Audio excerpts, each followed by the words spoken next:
kasus-kasus besar terlihat justru malah tidak berjalan, buronan yang berkali-kali disebut, bahkan orang sering mendengar nama Harun Masiku contohnya, itu justru tidak dicari, bahkan kami pun beberapa kali menawarkan, mau kami bantu.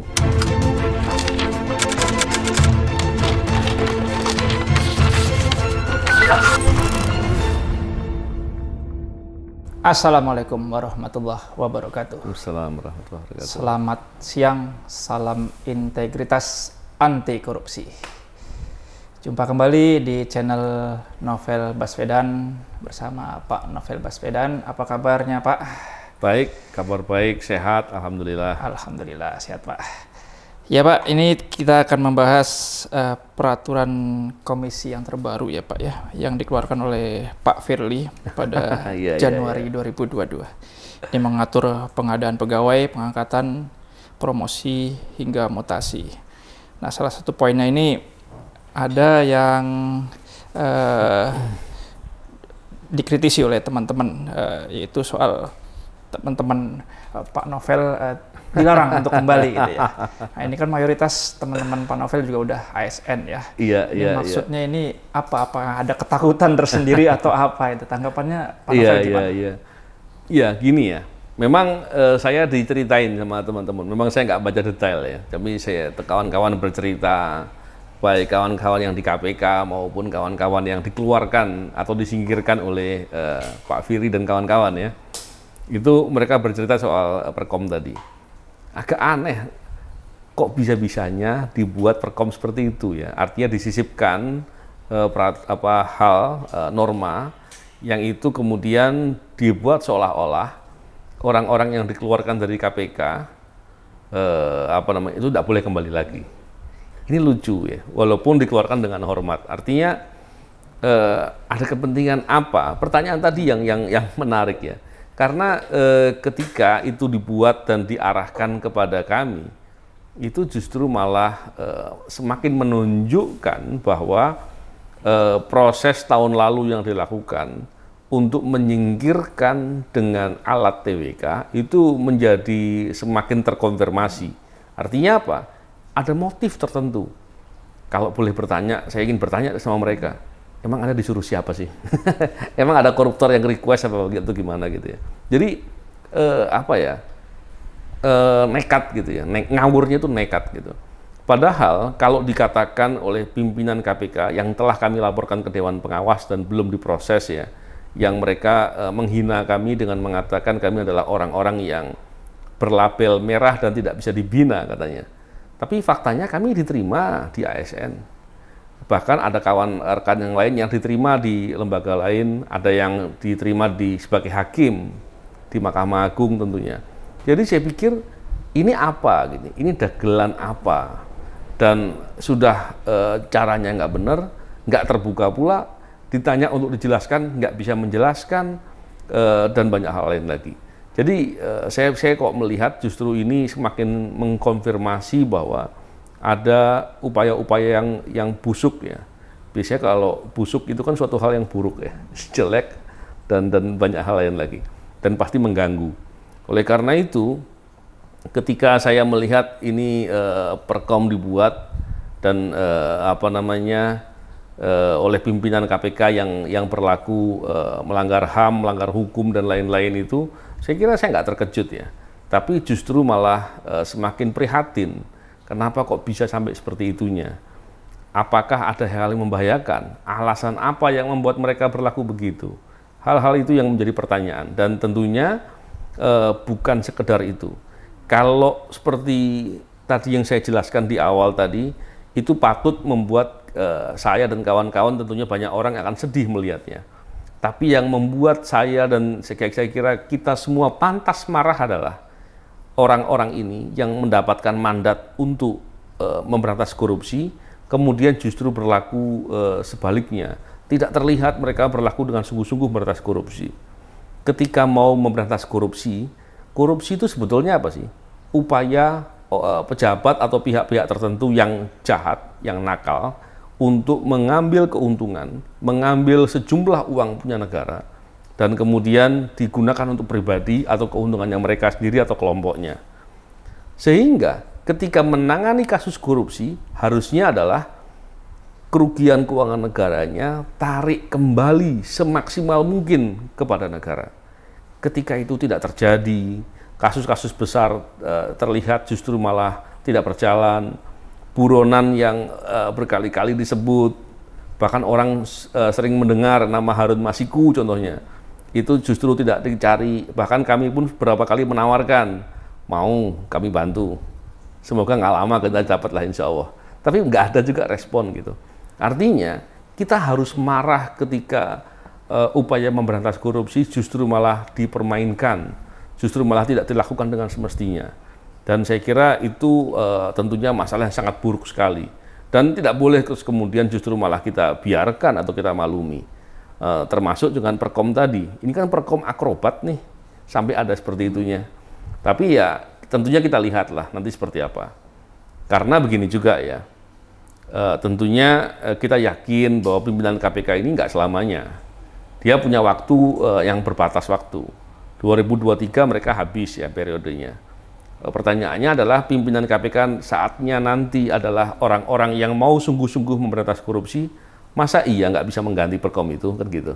Yang kedua, saya yakin kok ketika ada pimpinan KPK yang mau memberantas korupsi dengan sungguh-sungguh, yang itu adalah kewajibannya, dan itu adalah mandat yang diberikan oleh negara kepada mereka, maka dia akan mencari orang-orang yang benar-benar punya integritas, punya semangat, punya pengalaman, dan punya kesungguhan untuk memberantas korupsi. Dan saya yakin kami akan dicari untuk membantu mereka. Tapi saya tentunya tidak terkejut ketika pimpinan KPK yang saya yakini tidak sungguh-sungguh untuk memberantas korupsi pasti menginginkan kami pergi. Dan saya pikir itu itulah keadaan yang terjadi sekarang. Baik, jadi apa yang mesti dilakukan oleh Pak Novel dan kawan-kawan terkait dengan Perkom ini? Ya, memang begini ya. Pernah ada beberapa kawan yang mengusulkan untuk digugat Perkom tersebut. Tapi bagi kami tentunya ketika tiba-tiba menggugat agak aneh gitu ya. Walaupun kami juga terganggu dengan situasi itu. Tapi sekarang kan kami sedang menggugat hal yang pokoknya dulu. Tapi dari Perkom ini saya juga heran kenapa dari internal KPK diam saja gitu ya. Tapi bisa jadi memang dengan situasi pimpinan KPK yang bisa memberikan sanksi, apalagi melanggar hukum berani memberikan sanksi semenang-menang, masa nggak berani kan gitu. Itu menjadi ketakutan barangkali. Tapi poinnya adalah saya yakin kok ini kan Perkom ya, yang tentunya kalau pimpinan KPK tadi adalah orang yang sungguh-sungguh memberantas korupsi, mereka tidak kesulitan untuk mengganti Perkom itu. Sehingga Perkom itu bisa jadi memang hanya kebutuhan dari pimpinan KPK sekarang. Dan saya yakin kalau pimpinan KPK-nya adalah orang-orang yang mau berkomitmen untuk memberantas korupsi, pasti yang saya katakan tadi, mereka butuh kami dan mereka tidak akan kesulitan untuk merubah itu. Sederhana lah kurang lebih. Kira-kira kalau masyarakat itu sendiri, apa Pak yang bisa ditanggapi dengan Perkom ini? Ya, begini, memang menjadi hal yang memprihatinkan ketika ada pejabat yang kemudian menggunakan kekuasaannya, kewenangannya untuk membuat peraturan yang aneh ya, yang akrobat ya. Saya juga mendengar bahwa norma tadi yang sepenggal untuk menjadikan penghalang kami untuk bisa kembali ke KPK itu dibuat belakangan juga normanya. Sama seperti waktu peraturan soal TWK yang dipakai untuk menyingkirkan kami, itu juga akrobat juga. Ini juga polanya sama. Saya pikir kalau ini kita bicarakan di channel ini sekarang, harapannya sih memang masyarakat semakin peduli, semakin paham. Tentunya apa sih yang masyarakat bisa lakukan? Tentunya hal-hal yang begini nggak boleh dimaklumi, nggak boleh dibiarkan, dikritisi. Banyak cara, bisa dengan membuat tulisan, tentunya yang produktif. Bisa juga untuk memahami tentang bagaimana perilaku-perilaku pejabat-pejabat atau orang yang justru malah bertindak melanggar hukum atau bisa menggunakan kekuasaan atau kewenangannya untuk berlaku yang merugikan dan lain-lain. Saya kira masyarakat mesti peduli ya. Dan kepedulian itu bisa dilakukan dengan banyak cara. Setidak-tidaknya menjadi pengetahuan sajalah bahwa ternyata oh benar ini terkonfirmasi bahwa ternyata pimpinan KPK ada suatu maksud tertentu. Kalau tidak ada maksud terus ngapain dia menyingkirkan dan kemudian menutup pintu agar orang-orang yang justru malah bekerja baik itu tidak bisa kembali. Diharapkan oleh mereka tidak bisa kembali, walaupun saya yakin melihat dari perspektif hukum untuk kembali banyak cara. Nah, yang menjadi pertanyaan awam saya Pak ya, bukankah sama Pak antara ASN Polri dengan KPK itu memberantas korupsi juga? Ya, begini. Nah, harus dihalangi itu ya. Memang begini, ASN mestinya sama, di KPK tempat lain mestinya sama. Tetapi tentunya kita paham bahwa lembaganya berbeda. KPK itu secara kelembagaan dia independen. Dia independen dalam melakukan tugas-tugas untuk penegakan hukum dalam memberantas korupsi.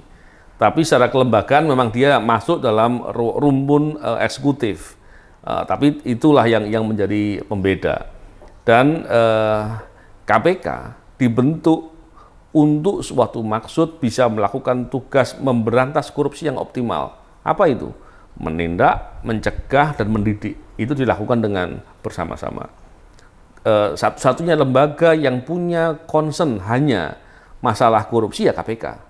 Kalau lembaga di Polri tentunya banyak hal ya.